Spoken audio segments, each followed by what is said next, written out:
Candide. Extrait du chapitre 2. Candide, chassé du paradis terrestre, marcha longtemps sans savoir où.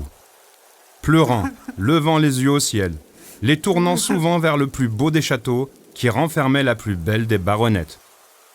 Il se coucha sans souper au milieu des champs entre deux sillons.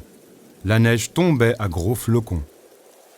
Candide, tout transi, se traîna le lendemain vers la ville voisine, qui s'appelle Valberghof Trapp Ditkorf, n'ayant point d'argent, mourant de faim et de lassitude.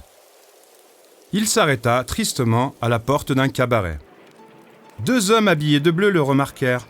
« Camarade, dit l'un, voilà un jeune homme très bien fait, et qui a la taille requise. » Ils s'avancèrent vers Candide et le prièrent à dîner très civilement.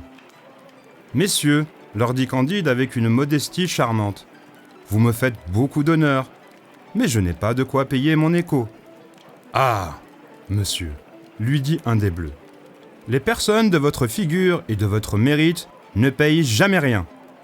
N'avez-vous pas 5 pieds, 5 pouces de haut ? » ?»« Oui, messieurs, c'est ma taille, dit-il en faisant la révérence. »« Ah, monsieur, mettez-vous à table. Non seulement nous vous défrayerons, mais nous ne souffrirons jamais qu'un homme comme vous manque d'argent. Les hommes ne sont faits que pour se secourir les uns les autres. »« Vous avez raison, dit Candide. C'est ce que monsieur Pangloss m'a toujours dit. Et je vois bien que tout est au mieux. » On le prie d'accepter quelques écus. Il les prend et veut faire son billet. On n'en veut point. On se met à table.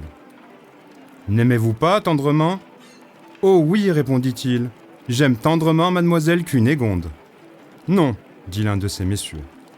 Nous vous demandons si vous n'aimez pas tendrement le roi des Bulgares. »« Point du tout, dit-il, car je ne l'ai jamais vu. »« Comment ?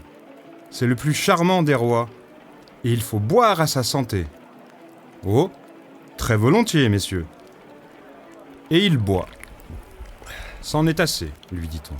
Vous voilà l'appui, le soutien, le défenseur, le héros des Bulgares. Votre fortune est faite, et votre gloire est assurée. » On lui met sur le champ les fers aux pieds, et on le mène au régiment. On le fait tourner à droite, à gauche, hausser la baguette, remettre la baguette, coucher en joue, tirer, doubler le pas, et on lui donne 30 coups de bâton. Le lendemain, il fait l'exercice un peu moins mal, et il ne reçoit que 20 coups. Le surlendemain, on ne lui en donne que 10, et il est regardé par ses camarades comme un prodige.